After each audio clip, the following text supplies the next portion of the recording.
Hey everybody, welcome to Señor Spanish course. Today we're doing Lección 14, emotions and conditions. So we're going to talk about, how to say how we're feeling or how things are. And let's get started. Okay, sentimientos y estados means feelings and states of being. So, how you feel, how you are. So emotions and conditions are generally temporary, right? I mean, just because you're happy today and you may be sad tomorrow. Your room can be clean right now and it can be dirty tomorrow. So these are temporary things. And do you remember how we have two different ways to say to be?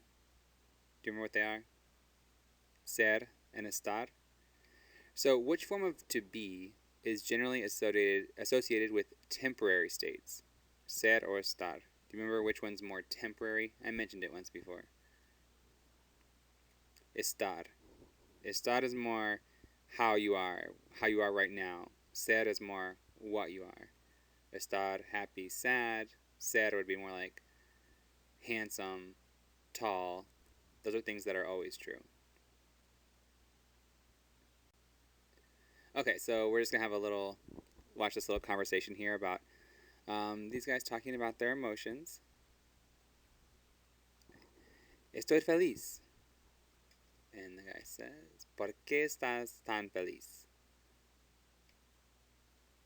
Estoy feliz porque es mi cumpleaños. Oh, feliz cumpleaños. ¿Y tú? ¿Estás feliz? No, no estoy feliz. Estoy muy triste. ¿Por qué estás triste? Mi novia rompió conmigo. Do you know what that one means? We know the word novia, so you can probably imagine what it means. His girlfriend broke up with him. Oh, lo siento, amigo. Gracias. So there we go. Hopefully you noticed the two emotion words, feliz and triste, and hopefully it was pretty obvious what each one means. Feliz means happy, and triste, sad. So let's look at some more emotions. We've got worried is preocupado, or for a girl, preocupada. So notice these are adjectives, so we're going to make sure they agree with the person that's describing. So actually if it's two men, it'd be preocupados, two women, preocupadas. So make sure that you adjust your adjective to make sure that it agrees with the subject or the noun that it's modifying. Nervous, nervioso, nerviosa. Happy, so we already talked about happy, remember feliz. Also contento or contenta. So that one is they both mean happy or content. Notice that feliz is going to be the same whether it's a male or female, but if it's plural it becomes felices. And that Z changes to a C in the word felices. So estamos felices. We are happy. Confused, confundido, confundida. Embarrassed, avergonzado, or avergonzada. Comfortable, cómodo, cómoda. Tired, fatigued, cansado, or cansada. Notice it's more like tired because you have been working really hard, because you've been running, you're worn out, you're fatigued. It's not tired because you need to go to sleep. That's a different word. We'll talk about it later. Angry, enojado, or enfadado. Enojado is for Latin America. Enfadado is for Spain. I usually will say enojado, but I'm sure they both will understand you, whichever one you choose to use. In love, enamorado, enamorado, which you may have heard the word enamored, and like he's enamored with her. It's not a very common word, but we do use it. So it means in love, enamorado. or enamorada. Sure, like if you're feeling sure, certain. Seguro. So, ¿estás seguro? Are you sure? That's really common. And we've got bored. Aburrido. Aburrida. So, estoy aburrido. I'm bored. So, there's some emotions that you can learn. Just, try your best to memorize them. And they're pretty useful. So, let's do some práctica. Oh, yeah, one thing just to notice. To be pregnant, I put on there. It means estar embarazada. That's not a feeling, but I put it on there just because it's a pretty common mistake to say estoy embarazado, and it's like to mean you're embarrassed. That doesn't mean you're embarrassed. It means you're pregnant. So be careful with that word. Embarazada. It means pregnant. Okay. So what do you think this guy is saying? I think it's pretty obvious. Estoy enojado. So I'm angry. And remember, enfadado in Spain. So estoy enfadado. Okay. Las hormigas, the ants. Las hormigas, how are they feeling? So don't forget the verb. So what two words are going to go here? A form of estar, and then the adjective. Están cansadas. Cansadas.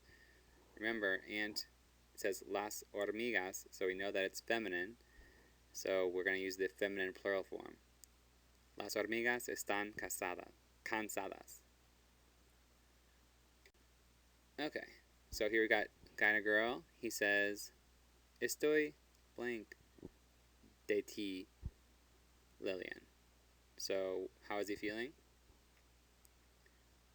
Enamorado, right? He's in love. So notice that in English we say I'm in love with you. Here we say I am enamored of you. De. Estoy enamorado de ti. And she says, yo también, Juan, yo te amo. So, me too, Juan, I love you. I think we've learned that word amar, but if not, the verb to love is amar, A-M-A-R, and it's a regular AR verb, so it's pretty useful. Okay, now I have just a sentence here. So, ellos están, how are they feeling? So we already said estoy enamorado, but now we're talking about two people. Enamorados. So it's a guy and a girl, so we just make it the masculine plural form. Ellos están enamorados. Okay. ¿Cómo está el gato? ¿Cómo está? How is he? El gato está cómodo, right? He's comfortable.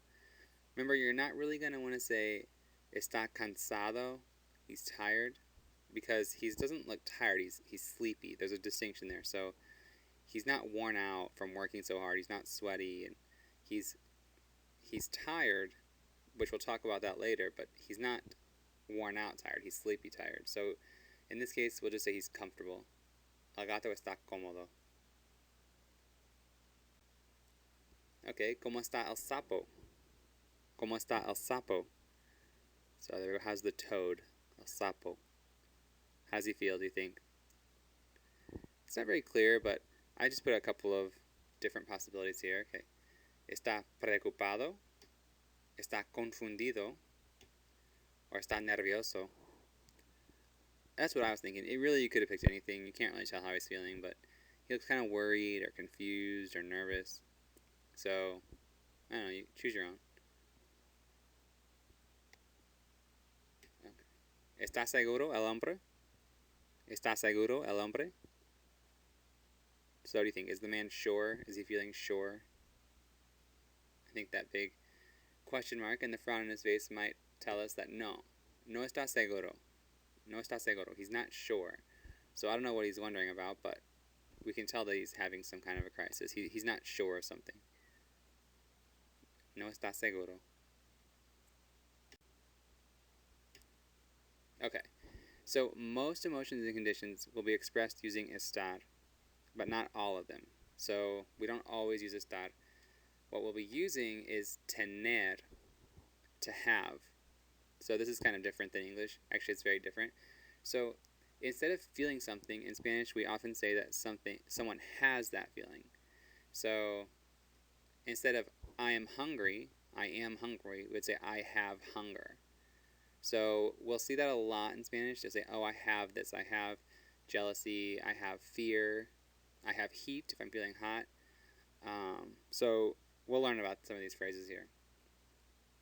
There we go. Tengo hambre. I'm hungry. I have hunger. Tengo hambre. Okay, here's some common phrases with tener, okay? To be hungry, we already said. Tener hambre. Now, in this case, hambre is a noun. It's not an adjective. So we're never going to change hambre. We're just going to conjugate tener. So I am hungry. Tener hambre. No, sorry. Tengo hambre. She is hungry. Tiene hambre. They are hungry. Tienen hambre. We are hungry. Tenemos hambre. It doesn't matter how many people, or if it's masculine or feminine. Hambre is going to stay the same because it's its own noun. It's not describing us. I have hunger. She has hunger. We have hunger. So we're just going to conjugate tener to tell us, as the subject changes, we're just going to conjugate the verb. We're not going to change the noun there, the feeling. So to be thirsty, tener sed, or I have thirst. So tengo sed, I'm thirsty. To be scared, tener miedo. Miedo means fear. To feel hot. So, like if you personally feel hot, you feel like it's hot outside. Tener calor. Tener calor. And to feel cold is tener frío. Tener frío. So, he has cold, or he is cold. Él tiene frío. She is cold. Ella tiene frío. We're not changing that. Frío. It's always going to be ending in the O there. To be ashamed. We already talked about to be ashamed once. Estar avergonzado. Also, you can say tener vergüenza. Vergüenza means fear. I'm sorry. It means shame. Tener vergüenza is to have shame. To be ashamed. To be in a hurry. Tener prisa. Tener prisa. So, sorry, I'm in a hurry. Tengo prisa. Like, I can't talk now. To feel like doing something. So, you just kind of feel like, going to the movies or something like that. Tener ganas de. Then hacer algo is to do something. So, I really feel like eating chocolate. Tengo ganas de comer chocolate. So to have ganas, to want to do it, to feel like doing it. So, tengo ganas de ir al cine. I feel like going to the movies. Tengo ganas de quedarme en casa, to stay at home. I feel like staying home. So that's pretty common. To be right, to be correct. Tener razón or tener la razón is the same. So, sí, tienes razón. You're right. Yep, that's it. Tener razón. Or tienes la razón. You're correct. Either one is the same thing. To be sleepy. Now, this is what we talked about earlier, how it's different than cansado. It's tener sueño. Sueño means dream, literally, but in this case, I have sleepiness. I'm sleepy. Tengo sueño. To be jealous. Tener celos. Or tener envidia, like envy. They're a little different in Spanish. I think of to be jealous, it's the same. You can be jealous of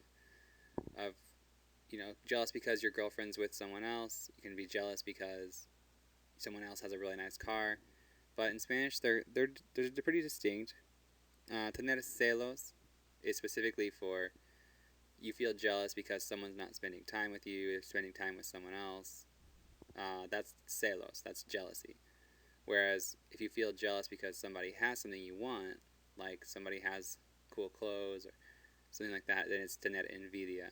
So there's a difference there in Spanish that we don't really distinguish that much in English. To be lucky, tener suerte. I like that one. Suerte is luck. So have luck, to be lucky. Tengo suerte. I'm lucky. Okay, we're going to do a little exercise here. So here we've got 5 characters. Alejandro, Josephine, Chester, Francis, y Elroy. So we got 5 guys, and I'm going to ask you who's feeling which way. So I'll say, who's feeling this way, and you tell me, okay? So I want you to say the sentence out loud. Okay. ¿Quién tiene calor? ¿Quién tiene calor? So who's feeling hot? I think Alejandro tiene calor. ¿Quién tiene miedo? ¿Quién tiene miedo? Miedo? Remember that one? It's fear. Who's afraid? Elroy tiene miedo. Elroy tiene miedo. ¿Quién tiene prisa? ¿Quién tiene prisa? Josephine tiene prisa. She's running. She's maybe late for school. She's in a hurry. Tiene prisa. ¿Y quién tiene sueño? ¿Quién tiene sueño? Chester tiene sueño. He's tired. You could maybe say Alejandro, but Alejandro no tiene sueño. Alejandro está cansado. He's tired from working so hard. So he's not really sleepy. Maybe he is, though, so I guess you could say Alejandro. But Chester is the most obvious here. Chester tiene sueño. ¿Y quién tiene suerte? ¿Quién tiene suerte? Francis tiene suerte. He has a 4-leaf clover, so we can assume that he's lucky. Francis tiene suerte. Okay, some more questions here. ¿Quiénes están felices? So which of the characters are happy? ¿Quiénes están felices? Which ones are happy? Francis, Chester, y Josephine están felices. They're happy. You can look at Josephine. She's in a hurry, but she's smiling. And Chester and Francis are smiling too. Los tres están felices. ¿Quiénes no están felices? So who aren't happy? Bueno, los otros dos, ¿no? Alejandro y Elroy no están felices. ¿Quién está preocupado? ¿Quién está preocupado? Elroy está preocupado. Maybe Josephine's a little worried, but she looks more like she's smiling to me. So anyway, there's some examples. Just reviewing the vocab. Remember that if it's an adjective, you change it to agree with the noun. So, ellos están felices. We change felices as an adjective, happy, so we change it to felices when it's plural. But if it's a noun, one using tener, we just conjugate tener. We don't worry about changing that word. So, ellos tienen hambre. They are hungry. Okay, a little more práctica here. So, fill it in here. Cuando necesitas comer, tienes what? Hambre. When you need to eat, you're feeling hungry. Tienes hambre. Cuando necesitas beber, tienes sed. Sed. You're thirsty. En el verano tenemos what? I think I've mentioned this before. What verano? El verano is the summer. So in the summer we are calor. tenemos calor. We're hot. Y en el invierno tenemos, so maybe you can guess it, but invierno means winter. So en el invierno tenemos frío. Frío, we're cold in the winter. Si tu novia está con otros hombres, puedes tener... What do you think that means? Si tu novia, we know that. So if your girlfriend está con otros hombres, is with other men. Puedes tener, you can have, you can feel, celos. Celos. You can feel jealous.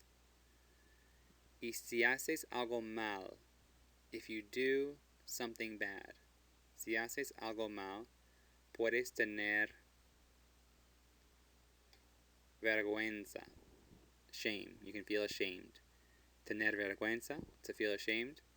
Or estar avergonzado means the same thing, to be ashamed. However, tener vergüenza is much more common. Okay, and I've got a spelling note here at the end. La diéresis, or diaresis in English. So you may have noticed the diaresis, or umlaut, in the word vergüenza, those two dots above the U. So you may be wondering why that's there. So in Spanish, this is used every now and then, almost always over the letter U, and immediately after the letter G. So really you only ever see it over the U. There's some very rare cases in poetry where you might see it over an I or something, but really it comes over the U. And that U that it's over is going to be right after the letter G. And the purpose of the diaresis is to express that the U is pronounced. So that word vergüenza, if it didn't have those dots over the U, it'd say vergüenza. But we want that U to be pronounced vergüenza. So I'll show you more. Okay, remember that the letter G in Spanish changes its sound if it becomes before E or I. Remember that? So it changes its sound. So this causes some spelling issues in Spanish. Alright, see these 5 syllables? I want you to read them out loud. Go ahead. So did you say ga, ge, he, go, gu? It's not ga, ge, gi, go, gu. No, that's not right.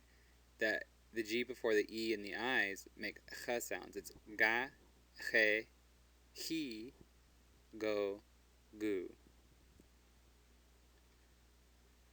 So if we want to write the words ge, or the syllable ge, or gi, we put a silent U after the G and before the E or I.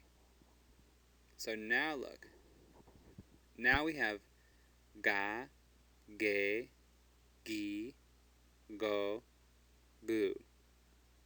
So there are not very many silent letters in Spanish at all, but a U that comes between a G or an E and a G or an I are one of the rare cases where we have a silent letter in Spanish.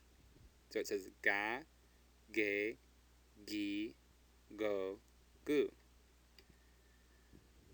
But the U is only silent between a G and E or G and I. So otherwise it's pronounced. Go ahead and read me those 4 syllables. Read them out loud. Okay, so now what you should have said was gua, ge, gi, guo. So there's no gu in Spanish, so there's just 4 here, but the U is spoken if it's between a G or an A and a G or an O. It's not on the other 2 cases, so it's gua, ge, gi, guo. Okay, well, that causes another problem now. So what if we want to say gue or gui? Because G-U-E doesn't say gue, it says ge. So if we want to say gue or gui, we use the diaresis. Now we have it. Gua, gue, gui, So you see how we don't need them between if it comes before the A or before the O because we already say the U. But if without those diaeresis on the GUE, it's a gay. So remember how we had vergüenza? That U comes between a G and a E, and we want to pronounce it. It's not vergüenza, it's vergüenza. So we put the diaeresis, the umlaut. So it's not very common. You'll maybe see it in about 5 to 10 common words in Spanish. Not very many. And let's do a little bit of practical with that. Okay, so pronounce the words. You pronounce the words. I've just told you how the G is pronounced, or the G and the vowels after it are pronounced. So let's do some practice here. What's that word? So it has a U. It's G-U-I. So a U between a G and an I is silent. So it's guitarra. Guitarra. Since it's G-U, it says ga. And because the U is between a G and I, it's silent. So it's gi. Guitarra. What about this one? Okay, so the G comes before a U, so we know it's ga. It's G-U-O, so the U is pronounced. Guo. Antiguo. Antiguo. Okay, what about this one? So we've got a G-U-E at the end and no umlaut. So it says que. Juegue. Juegue. Okay, so we've got an umlaut here, so we know that U is going to be pronounced. So it's pingüino. Pingüino. Okay, say that word. Should be pretty easy. It's the same in English too. Guatemala. The U is pronounced because it's between a G and an A, so it is pronounced. Guatemala. Okay, what about this one? Cigüeña. Cigüeña. If it weren't for that umlaut, it would say cigueña. But that's not what we want to say. We want to say gue. Cigüeña. So we have to put the umlaut. Okay, what about this word? It's actually just a name. It's Herman. Herman.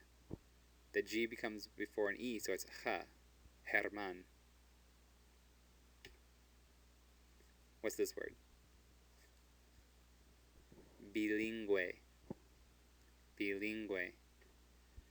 What would it say if we didn't put that umlaut there? Well, if it's a U that's between a G and an E without an umlaut, it's silent. It's a bilingue. But that's not what we want to say. We want to say bilingüe, so we get umlaut. Okay, what about this word? Gimnasio. G-I. It says gi. Okay, what about this one? Seguir. Seguir. The U doesn't have an umlaut. It's between a G and an I, so it's silent. It's not seguir.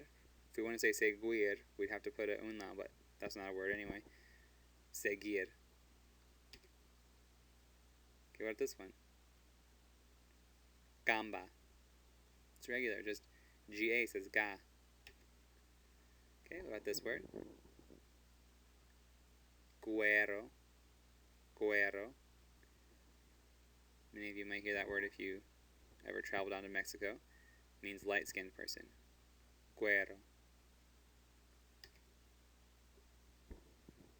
But this one is gorila. G-O is go. It's normal. G-U-A. Guantes. Guantes. So it is pronounced because it is between a G and an A. We don't need an umlaut. So there you go. There's the examples of the G syllables. They can be a little tricky. If you want to rewatch the slide before this, that's pretty helpful. It gives you the different ways of saying ga, ge, gi, go, gu, gua, gue, gui, guo. So, anyway, something to know. Okay, hasta luego. So there's some, quite a bit of new vocab in there. Review it. They're pretty important words. So anyway, that's it. I'll see you next time. Thanks for listening. Oh, and you can click here to subscribe to my channel if you like to, and don't forget to like my video. I love getting likes and comments. So I'll talk to you later.